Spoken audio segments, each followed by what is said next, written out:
today we are going to start the second chapter of geography, that is inside our Earth. Now, as you must have imagined multiple times that what is there inside our Earth, क्या है हमारे अर्थ के अंदर, तो ज़मीन है या लावा है या क्या है। तो आज हम बात करेंगे कि हमारे अर्थ के अंदर क्या क्या चीज़ें हैं और कौन कौन सी रॉक्स हैं जो हमारे अर्थ के सरफेस को बनाती हैं, या कौन कौन सी चीज़ें हैं जो अर्थ में अंडरग्राउंड या डीप में हैं। Okay, so let us begin with a little tricky quiz. Are all rocks hard? क्या लगता है आपको, जो सारी रॉक्स हैं वो हार्ड है या नहीं है? Is soil made up of rock particles only? जो सॉइल है क्या वो रॉक पार्टिकल से बनी है? How are rocks and minerals related? मतलब रॉक्स एंड मिनरल्स किस तरीके से रिलेटेड हैं? And what are gemstones? What are gemstones? So these are all questions that I want you to search and know the answers of. आप ये सब question search करना और इनके आंसर्स जानना, ये सब आपको काफ़ी इंटरेस्टिंग लगेंगे और आपको इस चैप्टर में हेल्प भी करेंगे। So now we should start the chapter. Our planet Earth was formed about 5 billion years ago. In the beginning it was very hot and molten, but over millions of years it gradually cooled down and took the present shape and form. The heavier elements like iron and nickel collected in the interior-most parts, while the lighter elements such as silicon, aluminium and magnesium made up the outer parts. तो बोल रहा है कि हमारा जो अर्थ है इसके लगे फॉर्म होने में, तो स्टार्टिंग में जब अर्थ फॉर्म हुआ था उस टाइम पे काफ़ी हॉट था और मॉल्टन था, मतलब कि जो अर्थ था काफ़ी गर्म था और पिघला हुआ लावा जो था वो यहाँ पे था। बट ग्रेजुअली मतलब समय के साथ साथ मिलियंस ऑफ ईयर्स लगे, तो क्या हो गया, ये तो जो मॉल्टन लावा था वो कूल डाउन हो गया और जो प्रेजेंट शेप है अर्थ का वो अभी हुआ बहुत मिलियंस ऑफ ईयर्स के बाद। और जो हेवियर एलिमेंट्स थे जैसे आयरन और निकल वो अर्थ के इंटीरियर पार्ट में इकट्ठे हो गए, और जो लोअर जो है लाइटर एलिमेंट थे जैसे कि सिलिकन और मैग्नीशियम वो आउटर पार्ट पे आ गए। Okay, so you remember all this things, this is very important कि जो लाइटर एलिमेंट थे वो आ गए अपर पार्ट पे जैसे कि एल्यूमिनियम एंड मैग्नीशियम, और जो हैवियर थे जैसे कि आयरन और निकल वो इंटीरियर पार्ट में चले गए। Okay, so we see many different landforms on the surfaces. The oceans and seas are also surface features at whose bottom lie the sea floors and ocean beds. बोल रहा है कि हम डिफरेंट लैंडफॉर्म्स देखते हैं अर्थ के surface पे। Landforms मतलब कि कहीं पे प्लेन है, कहीं पे माउंटेन्स है, कहीं पे डेजर्ट है, तो ये सब क्या है, ये काफ़ी सालों में फॉर्म हुए हैं। The oceans and seas are also surface features at whose bottom lie the sea floors and ocean beds. तो आपको पता होगा कि जो ओशन है उसके नीचे भी अर्थ का सरफेस है, वहाँ पे भी कहीं पे माउंटेन्स हैं, कहीं पे वॉल्केनोज हैं और बाकी सब चीज़ें, जैसे कि लैंड के सरफेसेस हैं वैसे ही ओशन के भी सरफेसेस हैं। The earth various surface features are formed by a number of external and internal forces. बोल रहे हैं कि जितने भी सरफेस हैं अर्थ का वो एक्सटर्नल फोर्सेस और इंटरनल फोर्सेस से फॉर्म होते हैं। एक्सटर्नल फोर्सेस वो फोर्सेस जो अर्थ के सरफेस के बाहर लगते हैं, इंटरनल फोर्सेस वो जो अर्थ के सरफेस के अंदर लगते हैं। The external forces cause weathering and erosion by agents such as wind, water, gravity और मूविंग आइस। तो जो एक्सटर्नल फोर्सेस है वो क्या क्या है, जो इरोजन होता है, जो वेदरिंग होती है किससे, विंड से, वाटर से, ग्रेविटी से या आइस के मूव होने से। और ये सब क्या है, ये नेचुरल प्रोसेस है जो कि मिलियंस ऑफ ईयर्स में जाके हुए हैं, मतलब जो अर्थ का सरफेस है वो मिलियंस ऑफ ईयर्स में जाके फॉर्म हुआ है और धीरे धीरे फॉर्म हुआ है। ठीक है, now the internal forces are generated by certain processes that constantly occur within the earth. These causes upliftment and subsidence on the earth's surface, on which the external forces act to form various landforms. Knowledge of Earth's internal structure will help thus to understand the nature and origin of various landforms we see on the Earth's surface. बोल रहा है कि जो internal forces हैं वो अर्थ के अंदर आकर करती हैं, और ये क्या करती हैं, ये अपलिफ्टमेंट या तो ज़मीन को उठा देती है या ज़मीन में दरार डालकर उनमें गड्ढा या फिर वॉल्केनो टाइप कुछ या तो उसको हिल्स बना देते हैं या फिर ओशंस वगैरह या फिर डीप उसको कर देते हैं। और ये सब जो चेंजेस आते हैं वो एक्सटर्नल फोर्सेस से लैंडफॉर्म्स बन जाते हैं, जैसे कि हम अभी देखते हैं, अब जो हमारे सामने प्रेजेंट है। तो इस पूरे प्रोसेस को समझने के लिए पहले हमें ये देखना पड़ेगा कि अर्थ के अंदर क्या क्या चीज़ है। सो बोल रहा है कि इनसाइड द अर्थ, अब हम देखेंगे अर्थ के अंदर क्या क्या है। If we were to cut the earth vertically, we'll find that it consists of several layers of concentric shells. these layers are। तो as you must know जो अर्थ का शेप है वो स्फेरिकल है।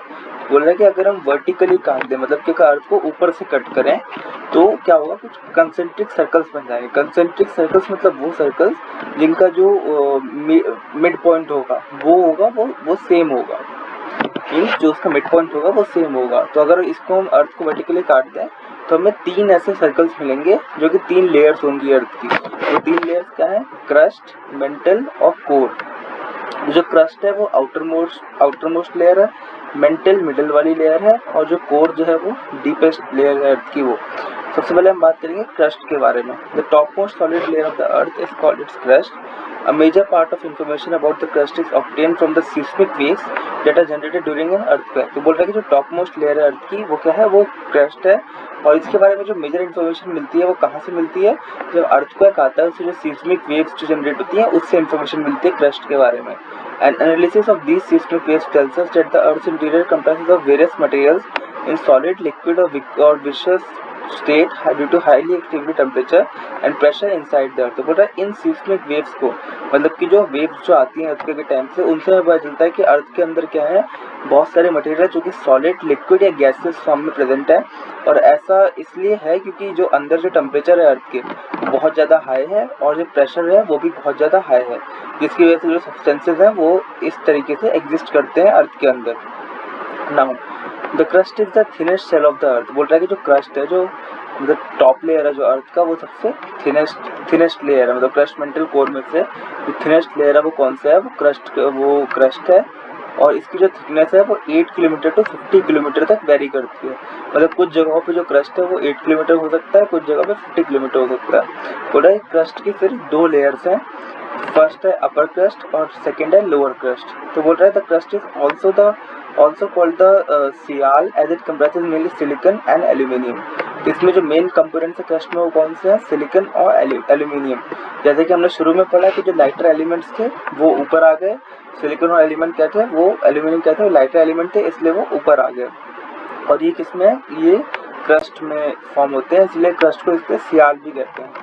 जो केमिकल सिंबल है सिलिकन का SI और एल्यूमिनियम का AL, उसको मिला के सियाल बन गया। This layer forms the continents as well as ocean floor. बोल रहा है कि ये जो लेयर है जो क्रस्ट है वो सरफेस बनाता है किसका, ओशन फ्लोर का। In the continents it is thicker and ocean floor it is thinner. बोल रहा है कि जो कॉन्टिनेंट है उसमें क्रस्ट जो है वो थिकर होती है, मतलब ज़्यादा चौड़ी होती है, 30-50 किलोमीटर उसकी विड्थ होती है। लेकिन जो ओशन फ्लोर है उसमें ये कम चौड़ी होती है, मतलब पतली होती है थोड़ी। तो उसमें इसकी थिकनेस कितनी होती है, 5 to 10 kilometre. The average density of the earth of the crust is 2.7 ग्राम पर सेंटीमीटर क्यूब। तो जो डेंसिटी है उसकी, मतलब कि उसमें क्या चीज़ें प्रेजेंट है, मतलब किस हिसाब से प्रेजेंट है, वो डेंसिटी है इसकी 2.7 ग्राम पर सेंटीमीटर क्यूब। ओके, तो अभी तक हमने क्या क्या चीज़ें पढ़ी क्रस्ट के बारे में, कि ये टॉप मोस्ट लेयर है, इसके बारे में हमें जो सीस्मिक वेव्स जनरेट होती हैं अर्थक्वेक की उससे पता चलता है। फिर हमने पढ़ा कि ये थिनेस्ट लेयर है अर्थ की, और फिर हमने पढ़ा कि ये जो 2 एलिमेंट से बनती है, सिलिकन एंड एल्यूमिनियम, और इसकी जो थिकनेस है वो वेरी करती है। जो लैंड होती है वहाँ पे इसकी थिकनेस ज़्यादा होती है, और जो ओशन बेस होता है वहाँ पे इसकी थिकनेस कम होती है। Now we will read about the second layer of the earth, that is the mantle। बोल रहा है कि the middle layer of the earth below the inner lower crust is called the mantle। It is the thickest layer extending up to a depth of 2900 kilometre. बोल रहा है कि जो middle layer है वो उसको बोलते हैं मेंटल, और ये सबसे थिकेस्ट लेयर है, मतलब सबसे ज़्यादा प्रेजेंट अर्थ में यही है थिकेस्ट लेयर मेंटल है। ये कहाँ तक है, 2900 किलोमीटर तक जाती है। तो मतलब कुछ जगहों पे जो क्रस्ट है वो 10 to 50 किलोमीटर रहती है, तो उसके बाद 2900 किलोमीटर तक मेंटल होती है लेयर। बोला this layer is composed mainly of iron, silicon and magnesium. तो इसमें कौन से एलिमेंट होते हैं, iron, silicon and magnesium.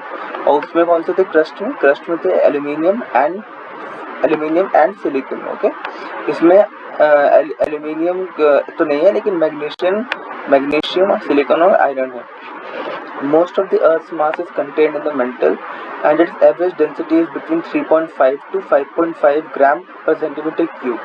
Molten rocks are present in the mantle। मतलब कि जो पिघला हुआ लावा जो होता है, जो हम वोल्केनोस में देखते हैं, जो वोल्केनोस में तो बाहर आ जाता है, लेकिन अर्थ के अंदर वो किस लेयर में होता है, वो मोल्टन लेयर में होता है। ठीक है, so if you want to dig the earth, मतलब आपको अगर अर्थ डिग करना हो तो आपको जब पहले आप 50 किलोमीटर से डिग करेंगे तो वो पहली लेयर होगी क्रस्ट, उसके बाद आप उसके नीचे जाएंगे तो मेंटल आएगा, मेंटल लेयर में आपको लावा मिलेगा, ठीक है। Now will look at the third layer, that is the core. The core is the innermost layer of the earth with a radius of about 3500 kilometre. So जो innermost layer है वो क्या है, कोर है, और इसका जो लेंथ होगी वो कितनी होगी 3500 किलोमीटर, यानी कि 3500 किलोमीटर तक डीप तक होगा. It is divided into two parts. The inner core is under a very high pressure and thus remains in a solid state despite its very high temperature. बोल रहा है कि जो इनर कोर है इसको दो हिस्सों में डिवाइड किया गया, inner core and outer core. तो जो इनर कोर है वहाँ पे प्रेशर बहुत ज़्यादा है, इसलिए वो हमेशा सॉलिड स्टेट में रहता है.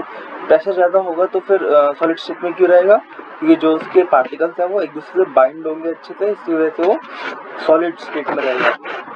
बोल रहे हैं the outer core however is in molten wishes state, मतलब कि जो आउटर कोर है वो पिघली हुई है या गैसेस फॉर्म में है, और इसकी जो टेम्परेचर रेंज है वो 2200 डिग्री से लेके 4000 डिग्री तक है, और जो इनर कोर की टेम्परेचर रेंज थी वो थी 4000 से लेके 5200 डिग्री सेल्सियस तक. Now the density of the core on an average is 5.1 to 13 gram per centimeter cube. Both layers of the core are composed mainly of Fe and nickel Ni. So जो core है वो किससे बनी है, वो बनी है आयरन और निकल से. That's why it is also called knife. Okay, it is called knife, and the crust was called Sial because it was made of silicon and aluminium, and mantle contains silicon, magnesium and iron. Okay, I hope you remember all these elements because it is very important and it comes in most of the competitive exams and it is expected to come in your yearly exams as well. So remember these points. These will be very important for you and it will benefit you even after you pass out from the school and you participate in competitive exams. These questions will be there as well. Now, Earth's crust and its materials. The Earth's crust is made up of rocks. Rocks can be very hard, that is granite, or soft, that is sand, clay. So there was a question in the starting of the chapter. It was asking, are all rocks hard? So here's the answer for it. All rocks are not hard. Some rocks are hard while some are soft. So the example of hard rocks is granite and the example of soft rock is sand and clay. I hope you remember this. The example of soft rock is sand and clay. The main components of rocks are minerals. Minerals are chemical compounds formed naturally. बोल रहा है कि जो main component है rock के वो mineral है, मतलब कि रॉक्स जो है वो मिनरल से फॉर्म होती है. मिनरल्स क्या है, minerals are chemical compounds form naturally. ये केमिकल कंपाउंड है जो नेचुरली फॉर्म होते हैं और ये मिनरल्स बाद में रॉक्स बनाते हैं.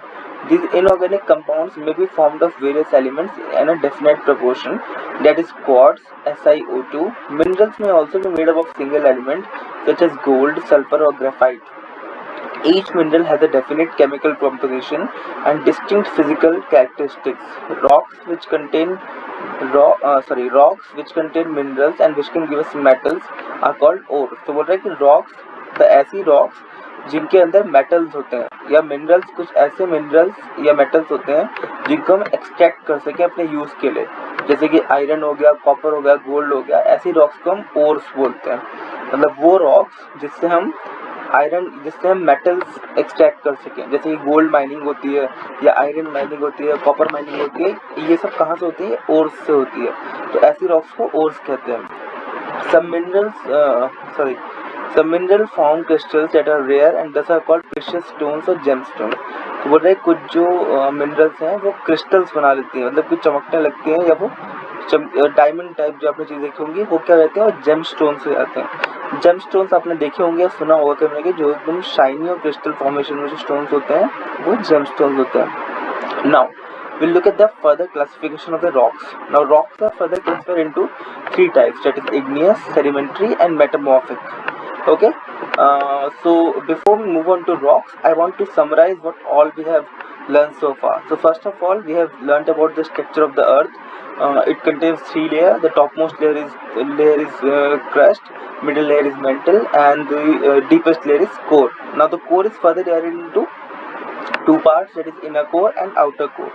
we'll start with the crust. The crust is the topmost layer, and it is made up of sial. It is called sial, which means it is made up of silicon and aluminium.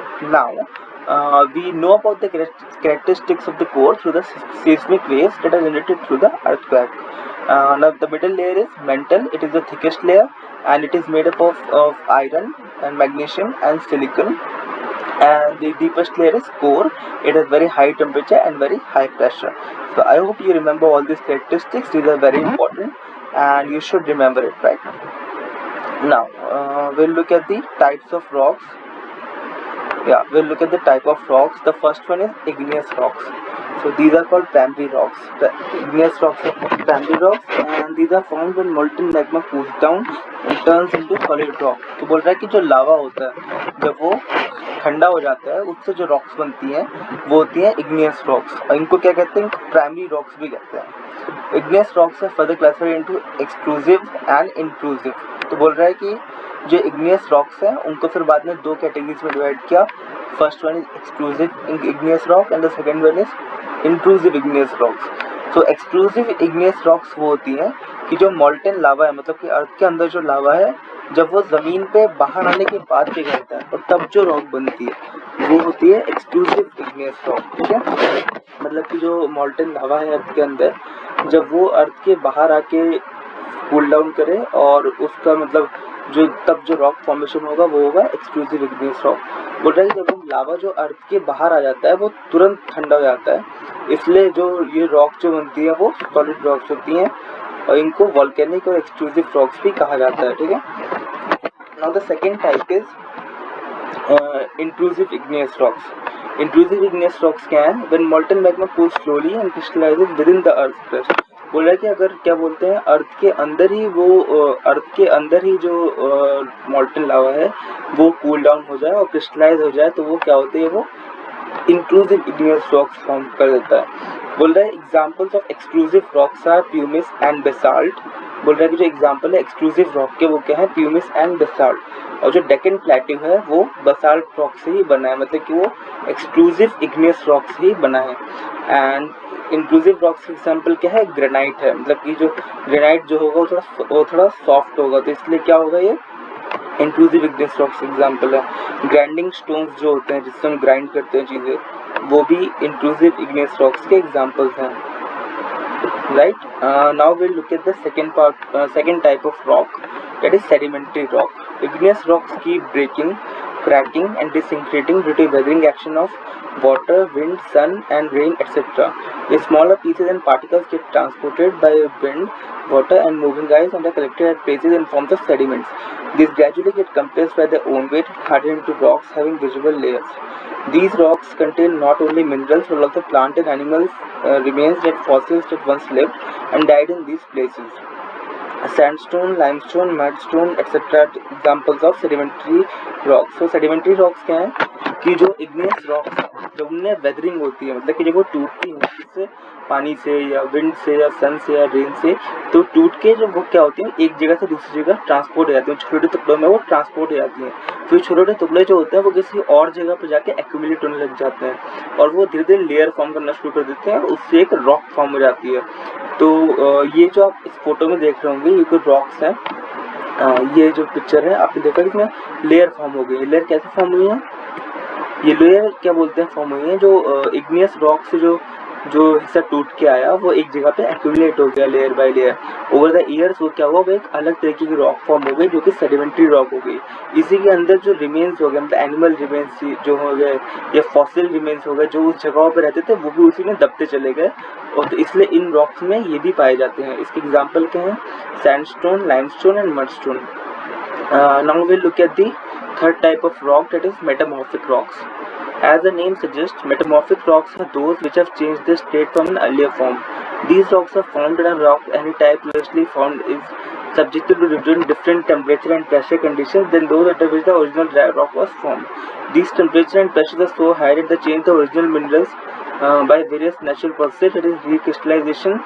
Example of metamorphic rocks are बोल रहा है metamorphic rocks वो है कि जो original rock थी, जैसे कि सेडिमेंट्री रॉक हो गई या फिर इग्नियस रॉक हो गई, जब उसके ऊपर बहुत ज़्यादा हीट एंड प्रेशर अप्लाई कर दिया गया तो वो जो उसका ओरिजिनल स्टेट था वो उससे चेंज हो गई और वो एक अलग टाइप की रॉक बन गई। तो बहुत ज़्यादा हीट एंड प्रेशर अप्लाई करने के बाद जो रॉक बनी वो कौन सी हो गई? मेटामॉर्फिक रॉक हो गई। तो इसके कुछ एग्जाम्पल दिए हुए हैं कि जो ओरिजिनल रॉक थी लाइमस्टोन, जो कि सेडिमेंट्री रॉक थी, जब उसके ऊपर बहुत ज़्यादा हीट एंड प्रेशर अप्लाई किया गया तो वो किससे मार्बल में चेंज हो गई। तो मार्बल क्या हो गया? मेटामॉर्फाइज्ड रॉक हो गई। मतलब वो ये पहले ओरिजिनल सेडिमेंट्री रॉक थी लाइमस्टोन, लेकिन उस पर जब बहुत ज़्यादा हीट एंड प्रेशर पड़ा तो ये मार्बल में कन्वर्ट हो गई और फिर वो मेटामॉर्फिक रॉक बन गई। ठीक है। सिमिलरली ग्रेनाइट जिनेस में बन गया, सैंडस्टोन क्वार्ट्जाइट में बन गया, कोल जो है ग्रेफाइट में बन गया। बोल रहा है metamorphic rocks are very hard and dense and it is quite obvious because एक बहुत ज़्यादा प्रेशर इन पे पड़ा था, इसलिए वो रॉक फॉर्म हुई थी। और जब भी प्रेशर बढ़ेगा तो मैंने आपको पहले ही बताया था कि जो पार्टिकल थे वो हार्डली बॉन्ड हो जाएंगे, जिसकी वजह से जो मटेरियल होगा वो सॉलिड हो जाएगा। Now we look at rock cycle. Rock cycle क्या है? Rocks have a cycle of formation very similar to the water cycle. Igneous rocks are called primary rocks, are the parent rocks from which all other rock material originates. When igneous rocks are subjected to weather changes, they break down into small pieces and then into particles to form sedimentary rocks. These sedimentary rocks, when exposed to extreme heat or pressure, change into metamorphic rocks. The metamorphic rocks again melt due to heat and pressure inside the earth and mix with the magma, which again forms igneous rocks. Thus the cycle continues. तो बोल रहा है कि जो जैसे water cycle होता है कि जो अर्थ के अंदर जितना ही वाटर है वो एक फॉर्म से दूसरे फॉर्म में चेंज होता रहता है, वैसे ही रॉक साइकिल भी होता है। जो इग्नियस रॉक्स होती हैं वो प्राइमरी रॉक होती है, जैसे कि हमने पढ़ा। फिर बाद में विंड या सन या और भी एजेंट के थ्रू जब वो इग्नियस रॉक्स टूटती हैं तो बाद में सेडिमेंट्री रॉक्स बना लेती हैं। और बाद में जब सेडिमेंट्री रॉक्स पे बहुत ज़्यादा हीट और प्रेशर पड़ता है, या सेडिमेंट्री या इग्नियस किसी भी रॉक पे बहुत ज़्यादा हीट एंड प्रेशर पड़ता है, तो वो मेटामॉर्फिक रॉक में कन्वर्ट हो जाती हैं। एंड सिमिलरली अगर मेटामॉर्फिक रॉक पे भी और ज़्यादा हीट एंड प्रेशर पड़ता है तो वो फाइनली मॉल्टन मैग्मा लावा में कन्वर्ट हो जाती हैं और वो अर्थ के अंदर वापस चली जाती हैं। ओवर द टाइम वो फिर से इग्नियस रॉक में कन्वर्ट हो जाती हैं। तो ये पूरा क्या है? ये साइकिल बन गया। इस साइकिल को क्या कहते हैं?